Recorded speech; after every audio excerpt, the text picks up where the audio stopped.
She lit the match that burned the jail, and the prisoner smiled. "I told you I'd wait." The iron keys sang their cold song as they turned in the lock, each click echoing through the jailhouse like a funeral bell. Elena Cortez pressed herself against the courthouse wall, watching through the dusty window as her father secured the cell door with the careful precision of a man who had done this 1,000 times before. Inside the cage of iron and stone, James Whitlock sat on the narrow cot with his hands folded in his lap, looking more like a preacher at prayer than a man condemned to hang. The late afternoon sun slanted through the barred window, painting golden stripes across his weathered face, and Elena found herself remembering how those same hands had pulled her from beneath the hooves of a spooked Mustang just 3 days ago. Sheriff Miguel Cortez stepped back from the cell, his badge catching the light like a small star pinned to his chest. "You'll get a fair trial, Whitlock," he said, his voice carrying the weight of 20 years wearing that star. "Judge Morrison will be here come Monday." "I know," James replied, and his voice was steady as bedrock, calm as Sunday morning. "Thank you for that, Sheriff. Not every man in my position gets the courtesy you've shown." Elena's father turned toward the door, and she ducked deeper into the shadows, her heart hammering against her ribs like a trapped bird. Through the glass, she watched James Whitlock settle back against the stone wall, his eyes finding the window where she hid, and for one terrible moment, she was certain he could see straight through to her soul. The courthouse door opened with a groan of old hinges, and Sheriff Cortez stepped out onto the wooden walkway, his boots echoing hollow against the planks. Elena held her breath as he passed within arm's reach of her hiding place, close enough that she could smell the leather oil he used on his gun belt and the coffee that stained his mustache. When his footsteps faded down the street, she crept closer to the jailhouse window, drawn by something she couldn't name, something that pulled at her like moon pulls tide. James Whitlock was carving something from a piece of soap with a small knife her father had somehow missed during the search. His fingers moved with the patience of a man who had learned to find beauty in small things, who understood that time was a luxury to be savored rather than rushed. "You can come closer," he said without looking up from his work. "I don't bite, and your father's gone to check on Mrs. Patterson's missing chickens." Elena's cheeks burned with shame at being caught, but something in his voice, something gentle and sad and completely without malice, made her step closer to the barred window instead of running away. "How did you know I was there?" she asked, her voice barely above a whisper. James smiled, and it transformed his whole face, made him look younger despite the gray threading through his dark hair. "Spent a lot of years learning to notice things others miss. Comes with the territory when you live like I've lived." He held up the soap carving, and Elena's breath caught in her throat. It was a horse, perfect in miniature, with its head thrown back and its mane flowing like it was running free across endless prairie. The detail was extraordinary. She could see the muscled definition in its chest, the delicate curve of its ears, even tiny hooves that looked like they might actually carry the creature away from this place of iron and stone.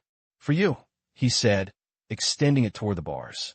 "Small payment for a debt I can never really repay." Elena stared at the gift, her hands trembling as she reached through the bars to accept it. The soap was warm from his fingers, smooth as river stone, and she cradled it like it was made of spun gold instead of lye and ash. "You don't owe me anything," she whispered. "You saved my life, and you'll save mine one day," James said, and something in his voice made her look up from the carved horse to meet his eyes. They were brown as creek water, deep as the desert sky, and filled with a certainty that made her stomach twist with fear and something else she couldn't name. "I don't understand." James set down his knife and leaned forward, his hands gripping the iron bars with a gentleness that somehow made them seem less like a cage and more like a fence between two people having a conversation across a property line. "Your father's a good man, Elena. One of the best I've ever met. But good men sometimes get caught between what's right and what's law, and that's a hard place to stand." The sun was sinking lower now, painting the courthouse walls the color of dried blood, and somewhere in the distance, Elena could hear her mother calling her name. But she couldn't move, couldn't look away from James Whitlock's eyes, couldn't stop listening to words that seemed to carry the weight of prophecy. "What did you do?" she asked, though part of her didn't want to know. "What are they going to hang you for?" James was quiet for a long moment, his fingers working absently at the iron bars like he was playing some silent song only he could hear. When he spoke, his voice carried the weight of confession, of truths too heavy for one man to carry alone. "I killed a man," he said simply. "Shot him down in the street in front of half the town. No denying it, no explaining it away. The blood's on my hands, and the law says I have to pay." Elena felt the carved horse grow slippery in her sweating palms. "But why? Why did you do it?" "Because sometimes a man has to choose between his life and his conscience, and I chose wrong." James met her eyes again, and she saw something there that made her think of her father when he came home from difficult days, when justice had been served but righteousness had gone hungry. "The man I killed was going to hurt people, Elena. Children. And the law couldn't touch him because he had money, had influence, had friends in high places." The courthouse bell chimed 6 times, its bronze voice calling the faithful to evening prayers, and Elena's mother's voice grew more insistent, closer now. But she couldn't leave, not yet, not with so many questions burning in her throat like swallowed smoke. "So you took the law into your own hands," she said, and it wasn't quite an accusation, wasn't quite understanding. "I took justice into my own hands," James corrected gently. "Sometimes they're the same thing, sometimes they're not. Your father knows the difference, even if it pains him to admit it." Elena heard footsteps on the wooden walkway outside, her father's familiar gait returning from his rounds. She should run, should disappear back into shadows, and pretend this conversation had never happened. Instead, she found herself pressing closer to the bars, her voice urgent with questions she was only beginning to understand. "What did you mean about me saving your life?" James Whitlock smiled again, but this time it was sad as winter rain, full of knowledge he didn't want to carry. "You'll understand when the time comes, Elena. And when it does, remember that sometimes the hardest thing about doing right is knowing it won't feel right at the time." The courthouse door opened, and Sheriff Cortez's silhouette filled the doorway, backlit by the dying sun. Elena clutched the soap horse to her chest and stepped back from the window, her heart pounding with the terror of almost being caught and the strange disappointment of having to leave. "Elena," her father called, and she could hear the question in his voice, the concern of a man who had learned to read trouble in the set of shadows. "Coming, Papa," she called back, her voice steadier than she felt. As she turned to go, James Whitlock's voice followed her like smoke on the evening wind. "Remember what I told you about good men and hard places, Elena. Remember, and when the time comes, choose carefully."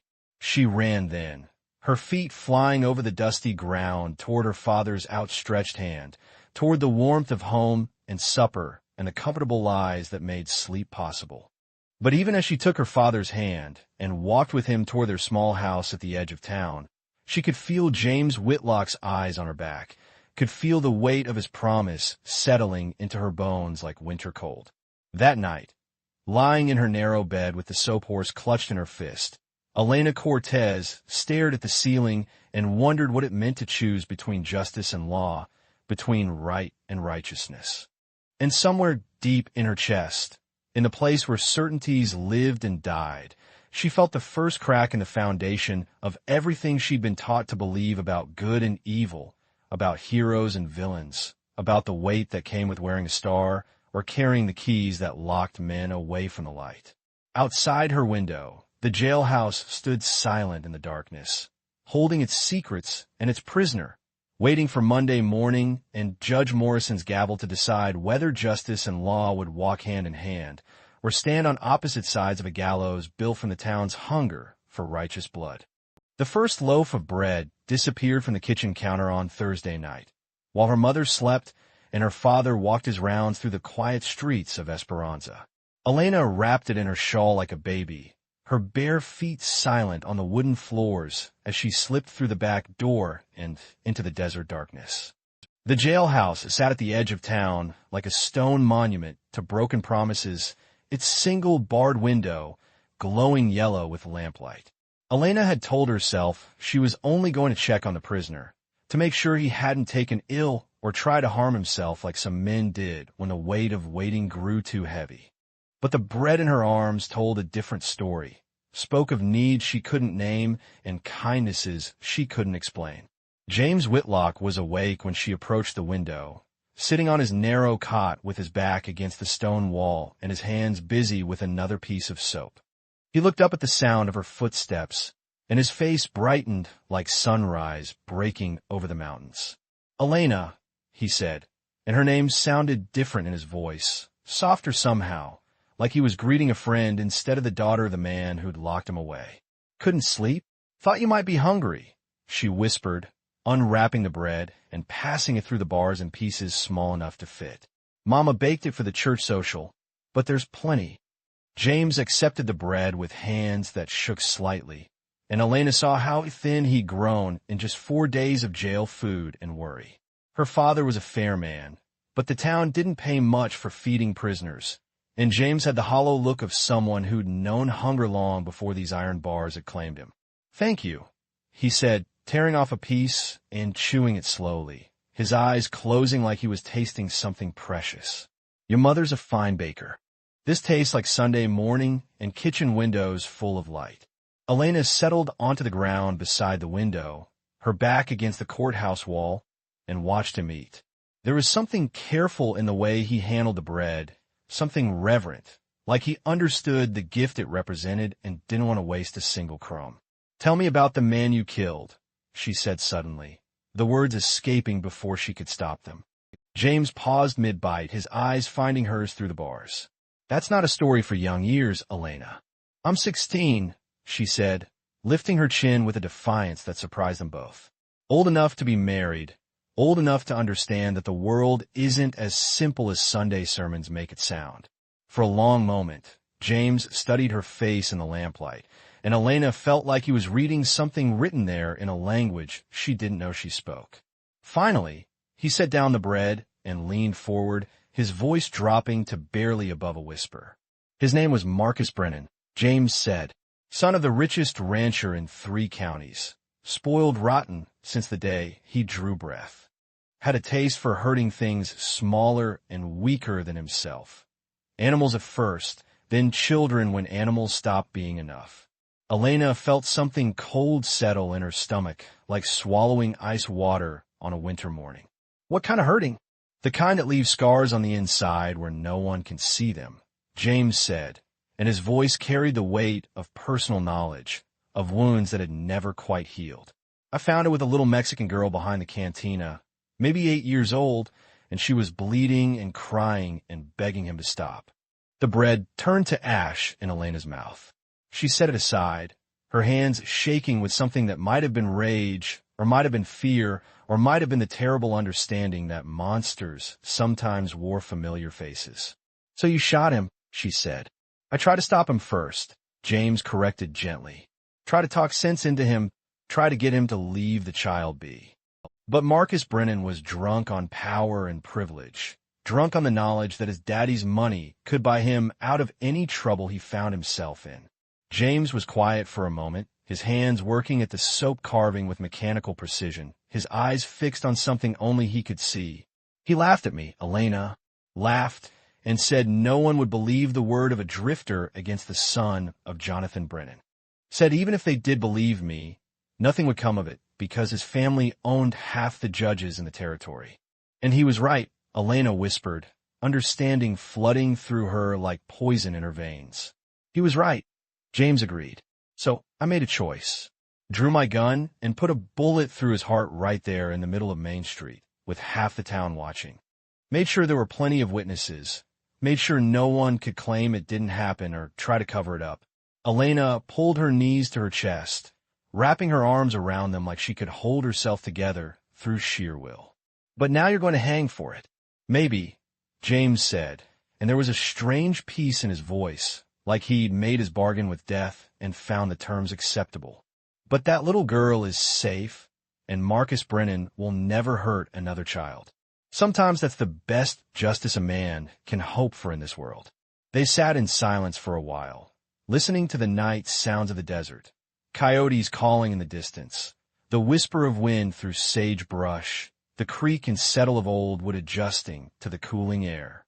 Elena found herself thinking about Sunday sermons and the comfortable certainties they preached about good and evil as clean and separate as black and white. "My father could have done something," she said finally, the words bitter on her tongue. "The sheriff could have arrested Marcus Brennan, could have made sure he faced trial." "Your father's hands were tied," James said gently. "Jonathan Brennan owns the judge, owns half the town council, probably owns the governor too. Your papa's a good man, Elena, but good men can't always fight the whole world alone." Elena thought about her father's face when he came home late some evenings, the weight he carried in his shoulders, the way he sometimes stared at his badge like it was a stone too heavy to lift. She'd always assumed it was the normal burden of keeping peace in a frontier town, but now she wondered what other Marcus Brennans had walked free while her father polished his star and pretended the law was the same thing as justice. "Show me," she said suddenly, nodding toward the soap in James's hands. "Show me how to carve like that." James looked surprised, but he reached into his pocket and pulled out the small knife her father had somehow missed during the search. It was nothing fancy, just a folding blade worn smooth by years of use. But in James's hands it became an instrument of creation instead of destruction. "Start simple," he said, passing her a fresh piece of soap through the bars. "Feel the shape that's already hiding inside, waiting to be set free." Elena took the soap and the knife, her fingers clumsy with inexperience. Under James's patient instruction, she began to carve away tiny slivers, searching for the form that lived beneath the surface. At first, her efforts produced nothing but ragged chunks and frustrated sighs, but gradually, something began to emerge, rough and lopsided, but recognizably a bird with its wings spread wide. "Freedom," James said, nodding approval at her work. "That's what you're carving, whether you know it or not. The thing that lives inside all of us, waiting for the courage to take flight." As the nights passed, Elena found herself returning to the jailhouse window with increasing frequency. She brought bread when she could steal it, sometimes cheese or dried meat from her mother's stores, once even a piece of her own birthday cake saved from the celebration her parents had thrown with such forced cheer. Each night, she and James talked through the iron bars, their conversations ranging from the practical, how to hold the knife, where to find the grain in the soap, to the profound. James told her about his childhood in Kansas, about parents who died of fever when he was barely 14, about years of drifting from town to town, looking for something he couldn't name. He spoke of jobs taken and lost, of friends buried and enemies forgiven, of the slow education that came from living close to the bone in a world that didn't much care whether you lived or died. In return, Elena found herself confessing things she'd never spoken aloud. Her frustration with the narrow expectations placed on sheriff's daughters, her growing awareness of the inequalities that ran through Esperanza like underground rivers, her shame at the comfort and safety she'd taken for granted while others suffered in silence. "You feel guilty about having enough to eat," James observed one night, watching her pick at a piece of cornbread. "Guilty about sleeping in a warm bed while I'm here in this cell." Elena nodded, unable to meet his eyes. "It doesn't seem fair. You saved my life, and now you're locked up waiting to die while I go home to supper and clean sheets and parents who love me. Life's not fair, Elena," James said gently. "Never has been, never will be. The question isn't whether you deserve what you have. The question is what you're going to do with it." By the end of the first week, Elena's carved birds had grown more sophisticated, more lifelike. Her hands had learned the language of the knife, had discovered how to coax beauty from the most mundane materials. But more than that, she felt something changing inside herself, some fundamental shift in the way she saw the world and her place in it. "My mother's been asking questions," she said one night, passing James the last of the week's bread. "About the missing food, about why I've been so quiet at dinner. I think she suspects something." James nodded thoughtfully, his fingers working at a new carving. This one more elaborate than the others, with tiny details that caught the lamplight like secrets made solid. "What will you tell her?" Elena was quiet for a long moment, considering. I don't know. Part of me wants to tell her everything, wants to make her understand why you did what you did. But part of me knows she'll just see it as proof that you're dangerous, that I shouldn't be here. Maybe she'd be right, James said quietly. Maybe a sheriff's daughter has no business befriending a condemned man.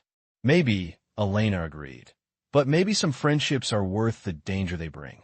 She looked at him through the bars, this man who'd killed to protect a child, who'd chosen certain death over comfortable blindness, who spent his last days teaching her to find beauty in the simplest things.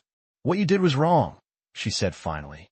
Taking a life, even Marcus Brennan's life, was wrong. But letting him continue to hurt children would have been wrong too. James met her eyes, and she saw something there that looked like gratitude, like the relief of finally being understood. That's the hardest lesson a person can learn, Elena. That sometimes there are no good choices, only necessary ones. Outside the jailhouse, the town of Esperanza slept peacefully, secure in their belief that justice and law were the same thing, that good and evil were as easily separated as wheat from chaff. But here, in the space between iron bars and stone walls, Elena Cortez was learning that the world was painted in shades of gray, that heroes sometimes were the faces of murderers, and that true justice might require getting blood on your hands.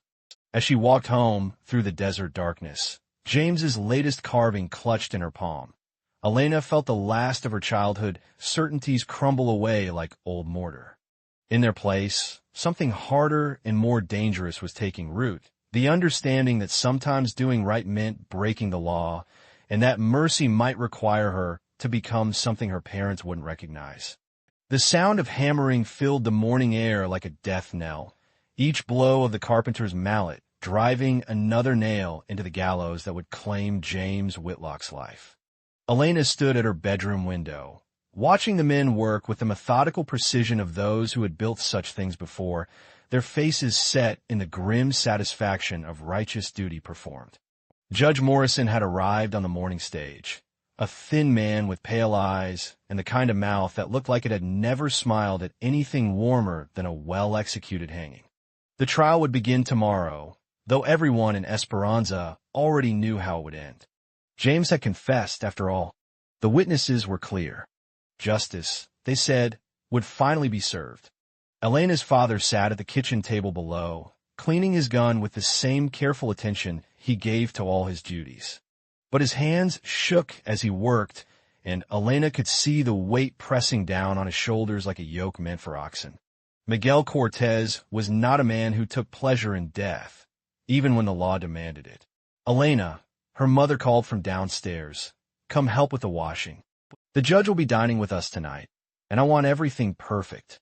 Elena closed her eyes, pressing her forehead against the cool glass of the window. Judge Morrison, dining at their table, speaking of justice and moral order, while James Whitlock sat in his cell counting the hours until rope and gravity settled his account with the world. The thought made her stomach turn like spoiled milk. "Coming, Mama," she called, though her feet felt heavy as lead as she made her way downstairs. The afternoon passed in a blur of domestic preparation. Sheets hung on lines to catch the desert wind, floors scrubbed until they gleamed, her mother's best china pulled from its hiding place and polished to mirror brightness. Through it all, Elena moved like a sleepwalker, her hands performing familiar tasks while her mind remained fixed on the man in the cell and the choice that was growing like a tumor in her chest. As evening approached, she found herself alone in her father's study while he and her mother prepared for their distinguished guest. The room smelled of leather and tobacco, of old paper and the particular loneliness that came to men who carried too much responsibility on their shoulders. His desk sat in the corner, neat and organized, with ledgers stacked in precise rows and official papers weighted down with a chunk of desert quartz. Elena had never been one to snoop through her father's things, had been raised to respect the privacy that came with his position. But tonight, with the gallows casting its shadow across the town square and James's words echoing in her memory, she found herself drawn to those ledgers like a moth to flame. The most recent volume lay open to a page dated just 3 weeks ago, her father's careful handwriting documenting the arrest and charges against James Whitlock. But as Elena read more closely, something cold began to spread through her chest like winter fog. The report was too clean, too simple. A drifter kills the son of a prominent rancher in broad daylight, confesses immediately, shows no remorse. But there were gaps in the story, spaces where questions should have been asked and weren't, witnesses who should have been interviewed but remained nameless in the margins. Elena flipped backward through the pages, searching for something she couldn't name, but knew she'd recognize when she found it. And there, buried among routine reports of stolen chickens and public drunkenness, she found it. A complaint filed 2 months ago by Maria Santos, the cantina owner, about inappropriate behavior directed toward her young daughter by a prominent citizen's son. The complaint had been dismissed without investigation. Case closed by order of Judge Morrison himself, who noted in the margin that unsubstantiated accusations against respected families serve only to damage community harmony. Elena's hands trembled as she turned more pages, finding pattern after pattern of complaints made and quietly buried, of young women and children whose voices have been silenced by money and influence and the comfortable blindness of those who preferred their justice neat and uncomplicated. Elena. Her father's voice carried from the kitchen, and she could hear the question in it, the concern of a man who'd learned to read trouble in the smallest details. "Just looking for a book, Papa," she called back, her voice steadier than her hands as she closed the ledger and replaced it exactly where she'd found it. But as she left the study, she carried with her the weight of understanding, the terrible knowledge that James Whitlock had taken the blame not just for Marcus Brennan's death, but for a system that had failed every child the dead man had hurt. Her father knew. Judge Morrison knew. And they'd all agreed that sometimes justice meant letting the guilty walk free if their families had enough money to pay for the privilege. Dinner was a torture of polite conversation and carefully avoided truths. Judge Morrison spoke of law and order, of the necessity of swift justice in frontier communities, of the moral decay that came when criminals were allowed to escape the consequences of their actions. Her parents nodded at appropriate intervals, asking careful questions that showed respect without revealing too much personal opinion. Elena sat silent through most of the meal, picking at her food and watching the judge's pale eyes, trying to see some hint of the man who dismissed Maria Santos's complaint with a stroke of his pen. But Morrison seemed genuinely convinced of his own righteousness, seemed to truly believe that hanging James Whitlock would make the world a better place. "Your daughter's quite tonight," the judge observed, cutting his beef with surgical precision. "Stage fright, perhaps? Young ladies often find the reality of frontier justice disturbing." Elena's always been sensitive, her mother said quickly, shooting her daughter a warning look. "She'll learn to understand that sometimes harsh measures are necessary for the greater good." "Indeed," Morrison agreed, dabbing his mouth with Elena's mother's best napkin. "The weak-hearted have no place in the administration of justice. Mercy, while admirable in its proper place, can become a cancer if not carefully controlled." Elena excused herself before dessert, claiming a headache that wasn't entirely false. As she climbed the stairs to her room, she could hear the judge holding forth on the decline of moral standards, on the need for examples to be made, on the particular satisfaction that came from seeing justice properly served. But it wasn't justice, Elena knew now. It was theater, performance art designed to make the audience feel righteous while the real villains sat in the front row applauding. James Whitlock would hang not because he was guilty of the worst crime, but because he was guilty of the most inconvenient truth. Unable to sleep, Elena slipped from her bed near midnight and made her way through the darkened house toward the back door. She needed air, needed space to think, needed to escape the weight of knowledge that pressed down on her like stones on a grave. The stable behind their house stood quiet in the moonlight, home to her father's horse and her mother's milk cow, and the comfortable smell of hay and leather that had been part of Elena's childhood landscape. She often came here when the house felt too small, when the expectations of being Sheriff Cortez's daughter grew too heavy to carry. Tonight, though, she found herself drawn to the corner where her mother kept supplies for the oil lamps. Wicks and glass chimneys, and small wooden boxes of matches that could bring light to the darkest places or reduce the strongest structures to ash and memory. Elena picked up one of the boxes, feeling the weight of the matches inside, listening to their soft rattle like bones in a bag. Such small things, but capable of such enormous change. Fire was democracy in its purest form. It consumed rich and poor with equal hunger, recognized no difference between the guilty and the innocent once it began to feed. The jailhouse was built of stone and iron, but the roof was wood and the records were paper, and Judge Morrison slept in a hotel room full of dry timber and cotton curtains. Fire could solve problems that law and order seemed powerless to address. But fire was also chaos, unpredictable and hungry, likely to consume more than its intended target. Elena thought of her father's sleeping face, of her mother's careful preparations for tomorrow's trial, of the town full of people who genuinely believed they were doing right by hanging James Whitlock. Fire would punish the innocent along with the guilty, would destroy those who enforced bad laws along with those who made them. She was still standing there, matches in her hand and terrible possibilities flowering in her mind, when she heard footsteps on the path outside. Elena quickly replaced the box and stepped deeper into the shadows, her heart hammering as her father appeared in the stable doorway. Miguel Cortez looked older in the moonlight, worn down by years of carrying other people's expectations and his own compromised conscience. He moved to his horse's stall and stood there for a long moment, his hand resting on the animal's neck, his eyes staring at something only he could see. "I know you're there, Mija," he said quietly, without turning around. "Your breathing gives you away." Elena stepped into the light, feeling exposed and guilty and angry all at once. "I couldn't sleep. Neither could I." Her father turned to face her, and she saw in his eyes the same weight she'd been carrying since reading his ledgers. "The judge thinks I should be pleased about tomorrow. Thinks I should take satisfaction in seeing justice done. Should you?" Elena asked, the words sharper than she'd intended. Miguel Cortez was quiet for a long moment, studying his daughter's face in the pale light. "You've been reading my files," he said finally, and it wasn't quite an accusation, wasn't quite forgiveness. Elena lifted her chin, meeting his gaze without flinching. "I needed to understand. And do you?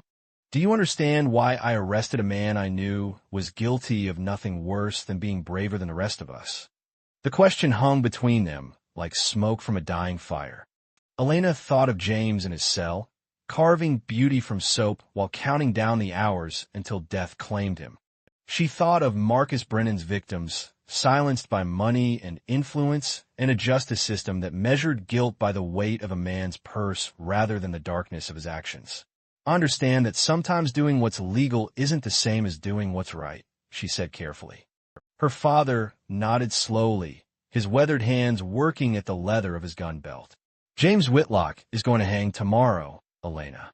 Judge Morrison has already written his decision, probably had it written before he ever left the territorial capital. Nothing I can do will change that.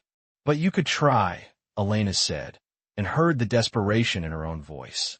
"You could speak up, could tell people what you really think about Marcus Brennan and his father's money." The match flared to life at 3 a.m, a small star born in Elena's trembling fingers as she stood before the jailhouse door. The building loomed above her like a stone monument to all the lies she'd been taught about justice, its barred windows black as empty eye sockets in the desert darkness. She had walked through the sleeping streets of Esperanza like a ghost, carrying her mother's lamp oil and the weight of a decision that felt too large for her 16-year-old shoulders. Every step had been a choice, every breath a commitment to a path that would lead her away from everything she'd ever been taught about right and wrong, about the law and the people who served it. The oil soaked into the wooden frame around the door, spreading dark stains across timber that had stood for 10 years as the town's symbol of order and civilization.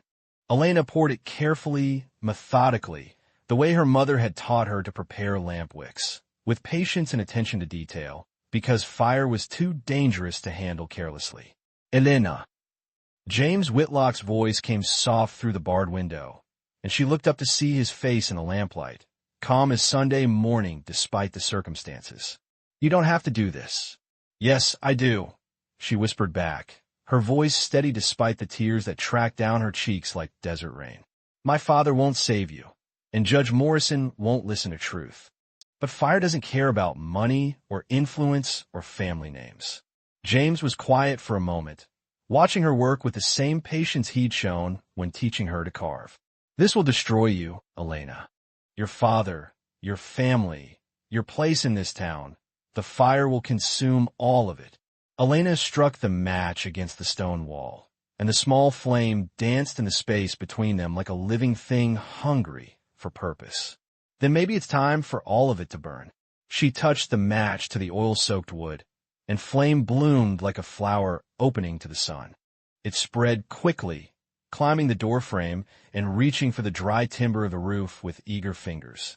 Within minutes, the jailhouse door was a wall of fire, and smoke began to pour through the cracks in the stone like incense at a funeral. Elena stepped back, watching her choice take shape in orange and gold, feeling the heat on her face like the touch of some terrible god.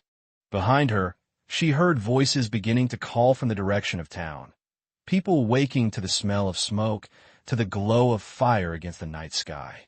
"The keys," James called through the smoke, his voice calm but urgent. "Elena, the keys are in your father's desk, top drawer on the right."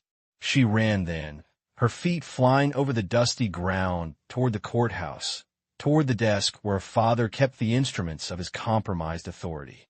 The building stood dark and silent, and Elena's hands shook as she fumbled with the latch on the back door, the one her father sometimes used when he worked late into the night, wrestling with the weight of his conscience.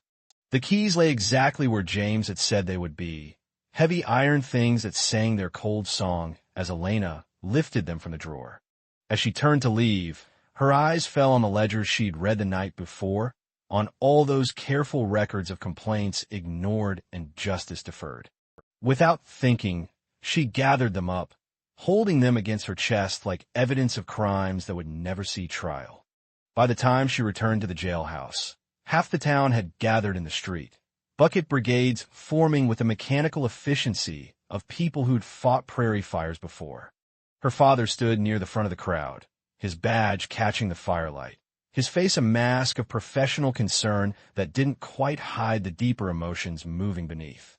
Elena pushed through the crowd, the keys burning in her palm like pieces of the sun itself.